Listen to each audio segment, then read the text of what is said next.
কি মেনেছি, না মেনেও করার কিছু ছিল না, এরকম অনেক ব্যাপার আছে। আমাদের অনেক আপত্তি আছে যে পরিবর্তনগুলো শেখ হাসিনা করেছিল। আমন্ত্রণ আপনাদের সবাইকে নতুন বাংলাদেশের আয়োজনে। দর্শক, আমি জান্নাতুল কলি আপনাদের সঙ্গে আছি। নতুন বাংলাদেশের আয়োজনের সমসাময়িক রাজনৈতিক নানা বিষয় নিয়ে আমরা আলোচনা করবার চেষ্টা করি। যারা রাজনীতির সাথে একদম ওতপ্রোতভাবে জড়িত, মূলত তারাই আসেন আমাদের এই আয়োজনে, কথা বলবার চেষ্টা করেন বিভিন্ন সমস্যা নিয়ে এবং সম্ভাবনা নিয়ে বাংলাদেশের।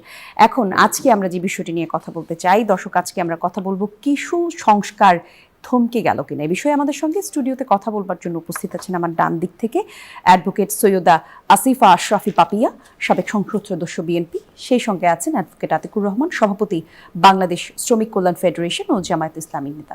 আমন্ত্রণ আপনাদের দুজনকে নতুন বাংলাদেশের আয়োজনে। আজ নানা রকম বিষয়ে মূলত প্রাধান্য পাচ্ছে পত্রিকার পাতায়, তবে যে বিষয়টি নিয়ে আজকে আলোচনা করতে চাই, যেমনটি আজকে আমরা নাম রেখেছি এই ইস্যুতে, কি বিষয় নিয়ে কথা বলবো, সংস্কার কিছু থমকে গেল কিনা।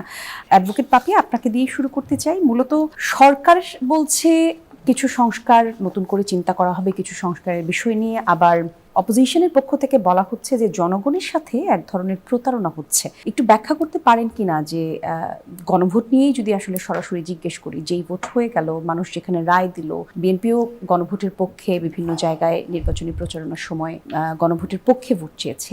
এখন আসলে এই পুরো ঘটনা, সালাউদ্দিন সাহেব আজকে যেমনটা বলেছেন স্বরাষ্ট্রমন্ত্রী, যে ঘটনাক্রমে সিদ্ধ এবং বৈধ, তাহলে সংসদে এটির অনুমোদন না হওয়ার কারণ কি? আচ্ছা, এইখানে আমি প্রথমে আপনি গুণক্ষম অর্ডিন্যান্সের কথাই হয়তো বলছেন না, এটা গণভোট নিয়ে কথা বলছি। আচ্ছা, গণভোটের যেটা ব্যাপার, গণভোটের ব্যাপারটা তো স্পষ্ট করে সংবিধান বিশেষজ্ঞ থেকে শুরু করে সংবিধানের সবকিছুই আলোচনা হয়েছে। এখন সাংবিধানিকভাবে আলোচনা হয়েছে যে এটা কোথায় হচ্ছে সীমাবদ্ধতা, কোথায় ত্রুটিপূর্ণ, আর কিভাবে করলে এটা আইনগতভাবে সংবিধানের ভিতর ধারাবাহিকতা হিসেবে আসবে, আর সংবিধান বহির্ভূত কিটা হবে।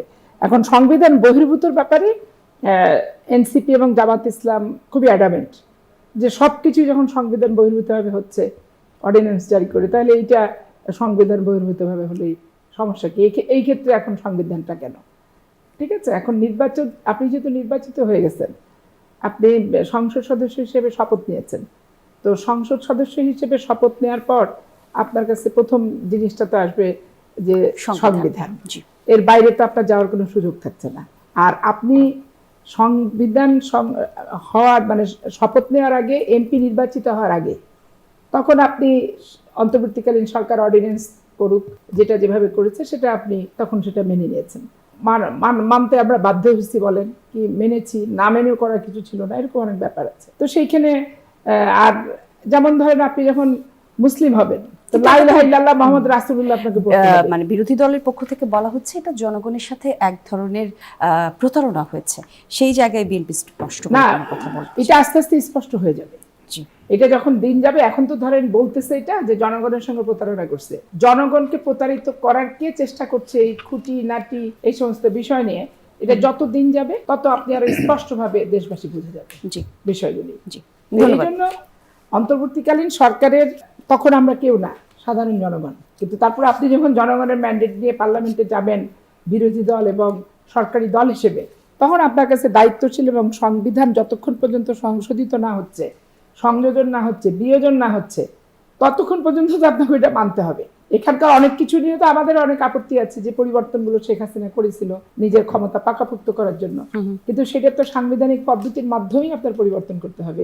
এটা চিৎকার চেঁচামেচি, হা হতাশ, রাজপথের গরম কি রাজপথে আন্দোলনের হুমকি, এগুলো দেখিয়ে তো আপনার সংসদ পরিচালিত হবে না।